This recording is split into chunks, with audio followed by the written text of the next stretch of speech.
वर्ष के अंत में ठेके पर हुए कुल लाभ में से लाभ हानि खाते में अंतरित की जाने वाली राशि का निर्धारण। सामान्यतया ठेका कार्य लंबी अवधि में पूर्ण होता है। कुछ स्थितियों में एक वर्ष से भी अधिक समय तक ठेके पूर्ण नहीं होते हैं, और जब वर्ष के अंत में जितना ठेका कार्य संपन्न हुआ है उस पर जो लाभ प्राप्त हुआ है उस लाभ की संपूर्ण राशि को लाभ हानि खाते में स्थानांतरित करना उचित नहीं है, क्योंकि जब ठेका पूर्ण नहीं हुआ है तो भविष्य की अनिश्चितताओं को ध्यान में रखते हुए, भविष्य की संभावनाओं को ध्यान में रखते हुए, ठेके पर होने वाली हानियों का ध्यान रखते हुए, लागतों के बढ़ने की स्थितियों को ध्यान में रखते हुए, इन सब भविष्य में होने वाली स्थितियों को ध्यान में रखते हुए लाभ की संपूर्ण राशि लाभ हानि खाते में अंतरित नहीं की जाकर कुछ राशि रोक ली जाती है। यानी वर्ष के अंत में ठेके पर जो लाभ हुआ है उसमें से यदि ठेका कार्य वर्ष के अंत तक पूर्ण नहीं हुआ है तो लाभ की संपूर्ण राशि को लाभ हानि खाते में अंतरित नहीं करके कुछ राशि को भविष्य की अनिश्चितताओं के लिए, हानियों के लिए रोक लिया जाता है।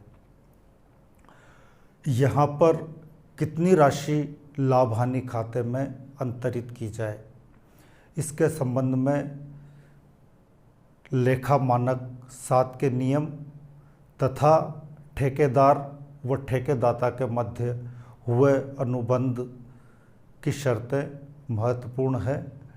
उन्हीं के आधार पर लाभ हानि खाते में अंतरित की जाने वाली राशि का निर्धारण किया जाएगा। यहाँ पर वर्ष का कुल लाभ तथा ठेका मूल्य व प्रमाणित कार्य का मूल्य, इनको समझना आवश्यक है। इनको समझने के बाद ही वर्ष के कुल लाभ को, प्रमाणित कार्य के मूल्य को और ठेका मूल्य को, इन तीनों के आधार पर ही ये निर्धारण किया जाएगा कि कितनी राशि को लाभ हानि खाते में अंतरित किया जाए। यहाँ पर वर्ष का कुल लाभ होगा उस ठेके के संबंध में जो भी लागतें हैं उन सब लागतों को ठेका खाते के डेबिट पक्ष पर लिख दिया जाएगा।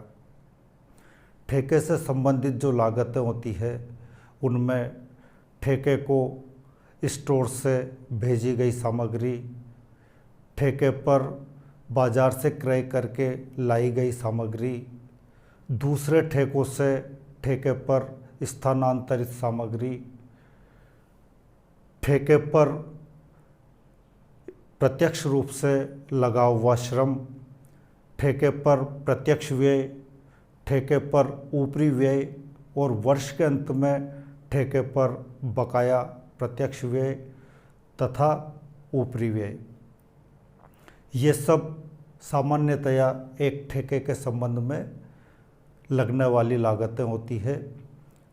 इन सबको ठेका खाते के डेबिट पक्ष पर लिख दिया जाता है। साथ ही ठेके खाते के क्रेडिट पक्ष पर लिखा जाएगा ठेके से दूसरे ठेके को भेजी गई राशि, ठेके से स्टोर को भेजी गई सामग्री, ठेके से अन्य ठेकों को भेजी गई सामग्री, इसके अलावा ठेके से दूसरे ठेके को भेजा गया प्लांट का अपलिखित मूल्य, ठेके से स्टोर को लौटाए गए प्लांट का अपलिखित मूल्य तथा ठेके पर वर्ष के अंत में बची हुई सामग्री तथा ठेके पर वर्ष के अंत में बचे हुए प्लांट का अपलिखित मूल्य। ये सब ठेका खाते के क्रेडिट पक्ष पर लिखा जाएगा। इसके बाद जो वर्ष के अंत तक कार्य पूर्ण हो चुका है, उस पूर्ण हुए कार्य का मूल्यांकन करके उसकी राशि को भी ठेका खाते के क्रेडिट पक्ष पर लिखा जाएगा।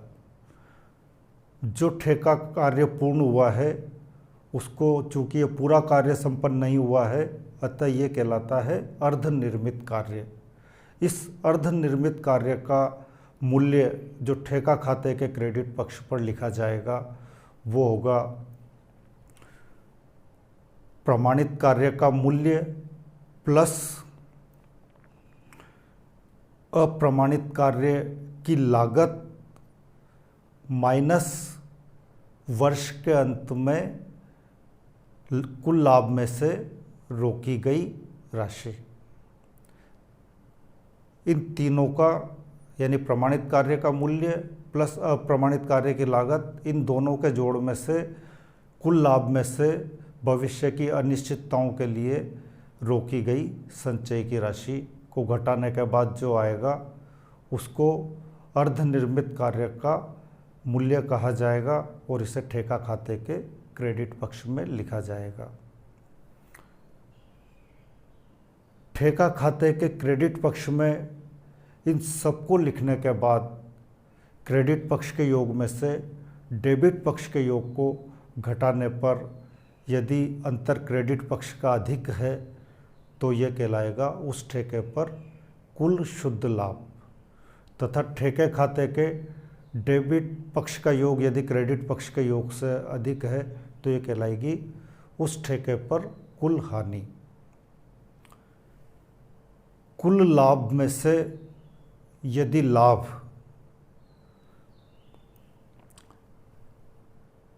प्रमाणित कार्य और ठेका मूल्य के आधार पर यह निर्धारित किया जाएगा कि इस कुल लाभ की कितनी राशि लाभ हानि खाते में स्थानांतरित की जाए। यहाँ ठेका मूल्य से अभिप्राय है ठेका कार्य को जिस मूल्य पर संपन्न किया जाएगा वो मूल्य कहलाएगा ठेका मूल्य, और कार्य संपन्न होने के बाद ठेकेदाता द्वारा ठेकेदार को ठेका मूल्य की संपूर्ण राशि भुगतान कर दी जाती है। यदि ठेकेदार ने कार्य के संपन्न होने के बाद भी उस कार्य के संबंध में कुछ गारंटी दे रखी है एक निश्चित अवधि के लिए, तो उस गारंटी अवधि तक के लिए ठेकेदाता द्वारा ठेका मूल्य की कुछ राशि रोक ली जाती है। ये रोकी हुई राशि कहलाती है अवरोध मूल्य, रिटेंशन मनी। ये जो ठेका मूल्य है, यदि कार्य पूरा नहीं हुआ है तो वर्ष के अंत तक जितना कार्य पूर्ण हुआ है उस पूर्ण हुए कार्य का प्रमाणीकरण ठेकेदाता द्वारा अपने आर्किटेक्चर से या अपने इंजीनियर से करवाया जाता है, और ठेकेदाता के आर्किटेक्चर या इंजीनियर द्वारा उस संपन्न हुए कार्य का जो मूल्य निर्धारित किया जाता है वो मूल्य कहलाता है प्रमाणित कार्य का मूल्य, वैल्यू ऑफ वर्क सर्टिफाइड। और इसी तरीके से यदि कार्य प्रमाणित करने के बाद वर्ष के अंत तक ठेकेदार द्वारा कुछ अन्य कार्य और संपन्न किए जाते हैं तो ऐसे कार्यों की जो लागत होगी वो कहलाएगी अप्रमाणित कार्य की लागत। और इस संपूर्ण हुए कार्य का जो मूल्य होगा वर्ष के अंत में वो मूल्य होगा प्रमाणित कार्य का मूल्य प्लस अप्रमाणित कार्य की लागत माइनस भविष्य के अनिश्चितताओं के लिए रोकी गई संचय की राशि। ये कहलाएगा वर्ष के अंत में संपन्न हुए कार्य का मूल्य यानी कार्य पूरा नहीं हुआ है तो यह अधूरा कार्य है और इसको कहेंगे इंग्लिश में work in progress, valuation of work in progress. इसको ठेके खाते के क्रेडिट पक्ष में लिखा जाएगा। चूँकि ठेकेदाता द्वारा जो कार्य प्रमाणित किया है उस प्रमाणित कार्य के मूल्य की संपूर्ण राशि का भुगतान ठेकेदाता द्वारा ठेकेदार को तब तक नहीं किया जाता जब तक कि ठेका कार्य और गारंटी अवधि पूर्ण न हो जाए। इसमें से कुछ राशि ठेकेदाता द्वारा रोक ली जाती है। सामान्यतया प्रमाणित कार्य के 70% से लेकर 90% तक राशि का भुगतान ठेकेदाता द्वारा ठेकेदार को किया जाता है। शेष जो प्रमाणित कार्य के मूल्य में से जो राशि रोकी गई है वो कहलाएगी अवरोध मूल्य या रोकी गई राशि, रिटेंशन मनी। ये राशि भविष्य की अनिश्चितताओं को देखते हुए ठेकेदाता द्वारा रोक ली जाती है। यानी ठेकेदार यदि बीच में कार्य बंद कर दे या कार्य को पूरी गुणवत्ता का अनुरूप न करे या कार्य को समय पर न करे तो इससे ठेकेदाता को जो हानि होगी उस हानि की पूर्ति इस रोकी हुई राशि में से की जाएगी।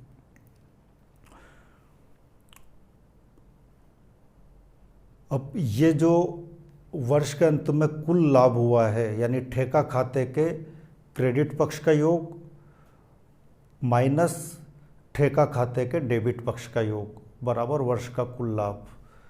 इस कुल लाभ में से लाभ हानि खाते में अंतरित की जाने वाली राशि होगी इन स्थितियों पर आधारित। और इसमें सबसे पहले ये देखा जाएगा कि प्रमाणित कार्य का मूल्य ठेका मूल्य का कितना प्रतिशत है। यदि प्रमाणित कार्य का मूल्य ठेका मूल्य का 1/4 से कम हो तो लाभ की राशि लाभ हानि खाते में अंतरित नहीं की जाएगी। संपूर्ण राशि को भविष्य के लिए संचय के रूप में रोक लिया जाएगा। यदि प्रमाणित कार्य का मूल्य ठेका मूल्य का 1/4 या उससे अधिक हो परंतु 1/2 से कम हो तो इस स्थिति में लाभ हानि खाते में अंतरित की जाने वाली राशि होगी ठेके पर कुल लाभ, यानी इसको नॉशनल प्रॉफिट या टोटल प्रॉफिट बोलेंगे। ठेके पर कुल लाभ का 1/3 भाग लाभ हानि खाते में स्थानांतरित किया जाएगा और इस 1/3 भाग को भी प्राप्त राशि और वर्क सर्टिफाइड के वैल्यूएशन के अनुपात में और कम कर दिया जाएगा। यानी ठेका कार्य यदि 1/4 से अधिक लेकिन 1/4 या उससे अधिक लेकिन 1/2 से कम कार्य का प्रमाणीकरण हुआ है ठेका मूल्य का, तो उस स्थिति में लाभ हानि खाते में अंतरित की जाने वाली राशि होगी notional profit into 1/3 into cash received बटा वर्क सर्टिफाइड। यदि प्रमाणित कार्य का मूल्य ठेका मूल्य का 1/2 या उससे अधिक हो तो लाभ हानि खाते में कुल लाभ की राशि अंतरित की जाएगी। कुल लाभ इंटू 2/3 इंटू कैश रिसीव्ड बटा वर्क सर्टिफाइड। यदि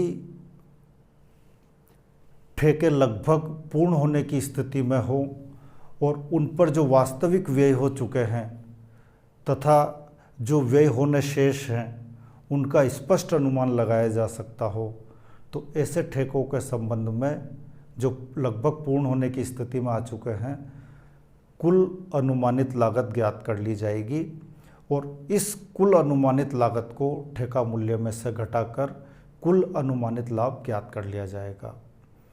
इस कुल अनुमानित लाभ का एक निश्चित हिस्सा लाभ हानि खाते में स्थानांतरित कर दिया जाएगा, शेष संचय के लिए रोक लिया जाएगा। यानी जब लगभग पूर्ण होने वाले ठेके हों और उनमें एक निश्चित व्यय जो हो चुके हैं, उनके अलावा जो व्यय होने हैं उनका अनुमान भी लगाया जाना संभव हो, यानी कुल अनुमानित लागत स्पष्ट रूप से ज्ञात की जा सकती हो, तो कुल अनुमानित लागत को ठेका मूल्य में से घटाकर कुल अनुमानित लाभ ज्ञात कर लिया जाएगा। और इस कुल अनुमानित लाभ की स्थिति में लाभ हानि खाते में अंतरित की जाने वाली राशि इन 4 सूत्रों में से किसी एक सूत्र से लाभ हानि खाते में अंतरित की जाती है। सामान्यतया पहले या दूसरे सूत्र से ज्ञात राशि को लाभ हानि खाते में अंतरित किया जाता है। इसका पहला सूत्र है अनुमानित लाभ को वर्क सर्टिफाइड और कॉन्ट्रैक्ट प्राइस के अनुपात में कम कर दिया जाएगा और जो आएगा वो लाभ हानि खाते में अंतरित की जाने वाली राशि होगी। यानी अनुमानित लाभ की लाभ हानि खाते में अंतरित की जाने वाली राशि का जो पहला सूत्र है वो है estimated profit into work certified बटा कॉन्ट्रैक्ट प्राइस। और इसका दूसरा सूत्र अनुमानित लाभ की राशि में से लाभ हानि खाते में अंतरित की जाने वाली राशि का वो है estimated profit into work certified बटा contract price into cash received बटा वर्क सर्टिफाइड। यहाँ वर्क सर्टिफाइड और वर्क सर्टिफाइड आपस में हट जाएंगे, तो सूत्र बचेगा सारांश रूप में estimated profit into cash received बटा कॉन्ट्रैक्ट प्राइस। यानी पहले सूत्र में हो गया estimated profit into work certified बटा कॉन्ट्रैक्ट प्राइस, और दूसरे सूत्र में हो गया estimated profit into cash received बटा कॉन्ट्रैक्ट प्राइस। और तीसरा सूत्र है estimated profit into cost of work to date बटा टोटल एस्टिमेटेड कॉस्ट। और तीसरा सूत्र है estimated profit into cost of work to date into cash received बटा वर्क सर्टिफाइड। एस्टिमेटेड प्रॉफिट यदि निकाला जा सकता हो तो उस स्थिति में इन 4 सूत्रों में से किसी एक सूत्र द्वारा ज्ञात राशि को लाभ हानि खाते में अंतरित कर दिया जाएगा, शेष राशि संचय के लिए रोक ली जाएगी। Profit kept to reserve. इसके बाद यदि हानि की स्थिति हो तो ठेका कार्य कितना पूरा हुआ है, प्रमाणित कार्य का मूल्य कितना है, ये गौण है। संपूर्ण हानि की राशि को उसी वर्ष पूरी तरह से लाभ हानि खाते में अंतरित कर दिया जाएगा। यानी हानि की स्थिति में ये नहीं देखा जाएगा कि प्रमाणित कार्य का मूल्य ठेका मूल्य का कितना प्रतिशत है। संपूर्ण हानि की राशि को जिस वर्ष भी वो हानि हो उस वर्ष के लाभ हानि खाते में अंतरित कर दिया जाएगा।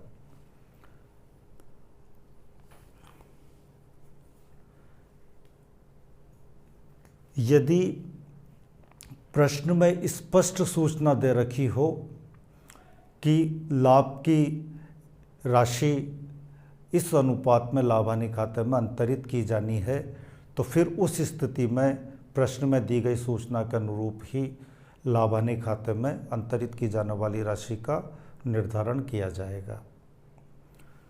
और लगभग पूर्ण हो चुके ठेके या पूर्ण हो चुके ठेकों पर जो प्राप्त लाभ है, यदि ठेकेदार ने उस कार्य के संबंध में भविष्य के लिए कोई गारंटी नहीं दे रखी है, तो संपूर्ण लाभ की राशि को लाभ हानि खाते में अंतरित कर दिया जाएगा पूर्ण हो चुके ठेकों की स्थिति में।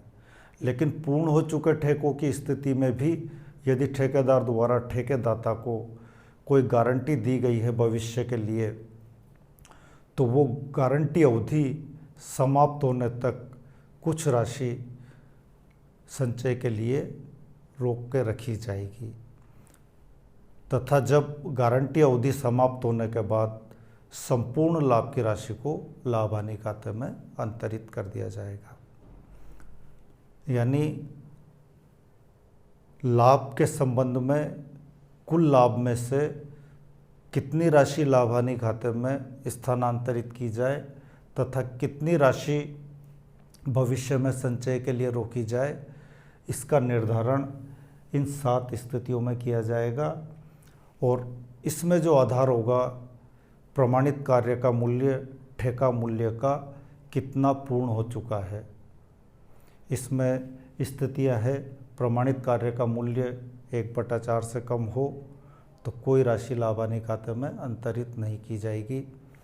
प्रमाणित कार्य का मूल्य 1/4 या उससे अधिक हो चुका है लेकिन 1/2 से कम हुआ हो तो उस स्थिति में लाभ हानि खाते में राशि स्थानांतरित होगी।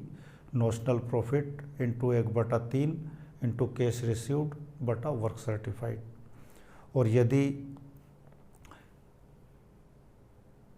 प्रमाणित कार्य का मूल्य ठेका मूल्य का 1/2 या उससे अधिक पूर्ण हो चुका है तो लाभ हानि खाते में अंतरित की जाने वाली राशि होगी notional profit into 2/3 into cash received बटा वर्क सर्टिफाइड। एस्टिमेटेड प्रॉफिट की स्थिति में जब अनुमानित लाभ निकाला जा सकता हो, ठेका लगभग पूर्ण होने वाला हो, तो उस स्थिति में इन 4 सूत्रों से लाभ हानि खाते में अंतरित की जाने वाली राशि का निर्धारण किया जाएगा। हानि की स्थिति में संपूर्ण हानि की राशि को लाभ हानि खाते में जिस वर्ष हानि हुई है उसी वर्ष अंतरित कर दिया जाएगा। और प्रश्न में स्पष्ट सूचना दे रखी हो कि लाभ हानि खाते में इतनी राशि अंतरित की जाए तो उस स्थिति में लाभ हानि खाते में प्रश्न में दी गई सूचना के आधार पर अंतरित की जाएगी। तथा पूर्ण हो चुके ठेकों के संबंध में यदि गारंटी नहीं दे रखी ठेकेदार ने कार्य के संबंध में तो संपूर्ण राशि लाभ हानि खाते में अंतरित कर दी जाएगी। और यदि ठेका कार्य के संबंध में कोई गारंटी ठेका पूर्ण होने के बाद कुछ निश्चित अवधि तक दे रखी हो कि इस निश्चित अवधि में भी ठेका कार्य के संबंध में कोई भी कार्य करना शेष हो या कार्य में कोई भी कमी आती हो तो उसको पूरा करने के लिए यदि गारंटी दे रखी हो तो उस गारंटी अवधि तक भी एक निश्चित राशि लाभ हानि खाते में से संचय के लिए रोक ली जाएगी। शेष राशि ही लाभ हानि खाते में अंतरित की जाएगी। गारंटी ठेका पूर्ण होने के बाद तथा गारंटी अवधि समाप्त होने के बाद ठेके पर हुए संपूर्ण लाभ की राशि को लाभ हानि खाते में अंतरित कर दिया जाएगा। ये तो था लाभ हानि खाते में अंतरित की जाने वाली राशि का निर्धारण। इसके साथ ही ठेके से संबंधित मदों को जो विशिष्ट मद हैं उनको चिट्ठे में दिखाएंगे। संपत्ति पक्ष पर जो मदें दिखाई जाएगी उनमें वर्ष के अंत में ठेके पर शेष रही सामग्री का मूल्य यानी कार्यस्थल पर सामग्री या मटेरियल एट साइट, इसको दिखाएंगे। एसेट्स पक्ष पर मटेरियल एट साइट, ठेके पर वर्ष के अंत में शेष रही सामग्री। इसी तरीके से ठेके पर वर्ष के अंत में शेष रहा प्लांट का अपलिखित मूल्य, इसको दिखाएंगे प्लांट एट साइट।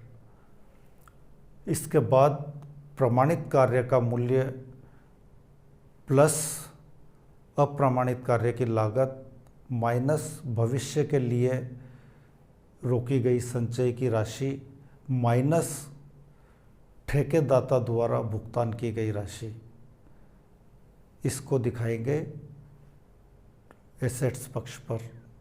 यानी एसेट्स पक्ष पर वर्क इन प्रोग्रेस का जो मूल्य दिखाया जाएगा चिट्ठे में संपत्ति पक्ष पर, उसमें प्रमाणित कार्य का मूल्य प्लस अप्रमाणित कार्य की लागत माइनस लाभ में से भविष्य के लिए रोकी गई संचय की राशि माइनस ठेकादाता से प्राप्त राशि, जो बचेगी उसको संपत्ति पक्ष पर चिट्ठे में दिखाया जाएगा वर्ष के अंत में।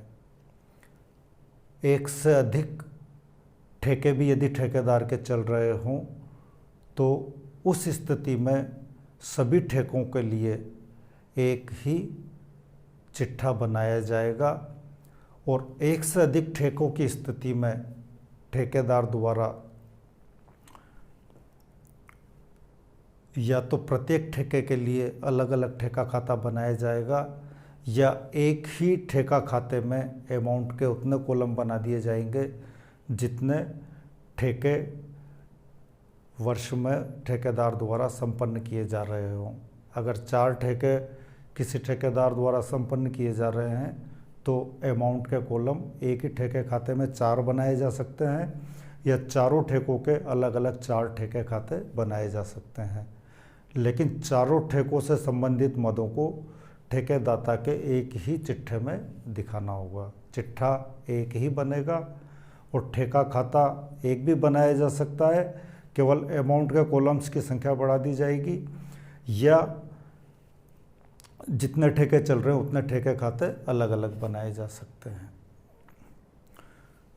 संपत्ति पक्ष पर दिखाई गई मदों के अलावा चिट्ठे में दायित्व पक्ष पर भी ठेके से संबंधित मदों को दिखाया जाता है और दायित्व पक्ष पर जो मदें दिखाई जाएगी उनमें वर्ष के अंत में उस ठेके के संबंध में जो अदत्त व्यय हैं, आउटस्टैंडिंग एक्सपेंसेस, उनको दायित्व पक्ष पर चिट्ठे में दिखाया जाएगा।